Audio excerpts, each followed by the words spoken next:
Usually we have shonen, the demographic aimed at boys, but ironically enough, according to statistics, it is shoujo, aka the demographic aimed at girls that actually boys enjoy more. Why? So here's my top 5.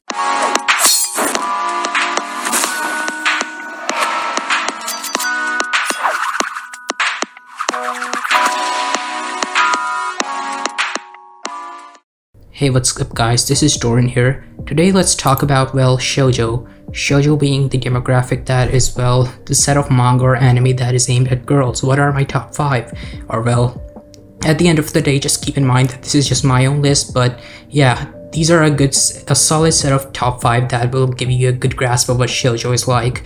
And keep in mind, these are sort of the more popular ones, but at the same time, when it comes to anime in general, they are kind of niche.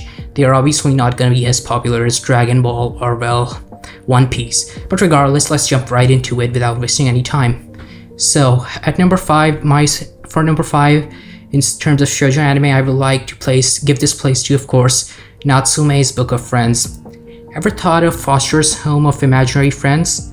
You know, that kids show we used to watch with that blue guy and that guy with long brown hair. Yes, Natsume's Book of Friends is just like that, which has our main character named Natsume, who actually can see, or well, is sort of delusional and can see animals that other people cannot see. That's quite entertaining, right? Yeah, that was the premise of Foster's Home of Imaginary Friends too. But it does not stop there, as Natsume the loner, who literally is ostracized from all of society, it actually finds comfort in these new friends he makes, called the yokai. And also, he is joined by Madara, who is a cat yokai. And we see the adventures of Natsume and these beasts and where they go. It's actually believe me or not, it's actually quite an enjoyable story, so do check it out. So yeah, Natsume's Book of Friends is, well, something that takes Foster's Home of Imaginary Friends but goes way deeper. It's actually a very entertaining story, so you may want to check that out. At number 4, we have none other than Sailor Moon. Sailor Moon, well, is a classic because it's one of those things that if you know Dragon Ball, you probably also know of, well, you know, at the start when I say these aren't really as mainstream, well, I lied. Sailor Moon is the only mainstream one in this list, but regardless, Sailor Moon is actually something that's very overlooked, and it's something that you will end up enjoying if you actually give it a go. So Sailor Moon follows Usagi, who is a typical high schooler, and yeah, Usagi also happens to be Sailor Moon, a superhero, yay! But she's also accompanied by a very diverse cast of characters with their complexities, and that is always intriguing to watch. And we actually see Usagi and her adventures, which sometimes follow a more arc-like structure and sometimes a more episodic structure, but regardless, Sailor Moon is something that you really might want to check out, because really, although it may seem like a girly show, it is not, and it can be really fun to watch. Regardless, let's actually move on to number 3. At number 3, we have Shirayuki Hime, Akagami no Shirayuki Hime, otherwise known as Snow White of the Red Hair. Now, this is a romance anime, but it is actually really good, and it has nothing to do with the original Snow White, as much as it likes to tease itself in the name. But regardless, Akagami no Shirayuki Hime features Shirayuki, who is a redhead, and she is well pursued by both a prince named Zen, as well as a bandit named, oh, not a bandit, but yeah, a more sneaky guy named Obi. At the same time, although this is a romance anime, it actually has a lot of philosophical elements within it too, and that is something you might really not want to miss out on.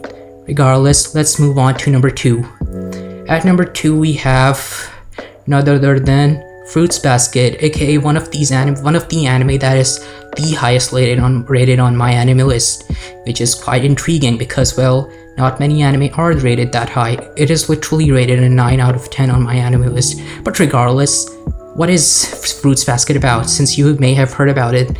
So Fruits Basket follows, of course, Toru, who is literally a high schooler, but Toru has a fascination with the Chinese zodiac, and she is actually homeless. Yes, the main character is homeless. Later, she is taken in by a family, and she also, yeah, the Soma family, and yeah, she actually meets someone. And it turns out the family members actually, when they literally touch someone of the opposite sex, aka, yeah, who ends up being touched by, and yeah, it's a romance anime, literally. That's literally the point. It does have a strong romance point, but yeah, once the main characters actually interact with Toru, they actually find out that they can transform into the Chinese zodiac. That's actually quite interesting, and it does not stop there, as the story contains a lot of twists and turns that I would not spoil, so do check it out, and it's rated that high for a good reason. Finally, let's move on to Akatsuki no Yona. Number 1. Akatsuki no Yona is something of a hidden gem now, but it is a manga that the manga is rated even higher than the anime, but the anime is rated very high too, with an 8.9 out of 10 on my anime list. Akatsuki no Yona, of course, focuses on Yona, who is a princess, but later she faces a tragedy and will have to pick up her sword. And she's also accompanied by Son Hak, who is her loyal bodyguard, and they are forced to flee the palace, and of course faced with perils of surviving in the wild with a target on her back. Yona realizes that her kingdom is no longer the safe haven it once was, and Yona is actually a very deep character, and so is Hawk. So yeah, Yona is a masterpiece you do not want to miss out. It's seriously a criminally underrated gem, and also something that has a lot of action in it, regardless of the fact that it is a shoujo, and it's really intriguing with all the medieval vibes in it, and it's something you do not want to miss, so do check Akatsuki no Yona out as well. Some honorable mentions I would like to mention are, of course, Banana Fish, and of course, yeah, Banana Fish and Orange, and also Ore Monogatari. Yeah, not Monogatari, the Monogatari series, Ore Monogatari, which is a different series, but yeah. And also Kaichi no Maid-sama, which was also something that was actually gonna make it on the list. But regardless, with that out of the way, these are my top 5 shoujo anime, and also 5 anime you should look into if you want to get a grasp of what shoujo is like. With that out of the way, this has been Dorin, guys, and if you enjoyed today's video, make sure to like and subscribe. With that out of the way, I'll be signing out. Cheers, gamers. Bye!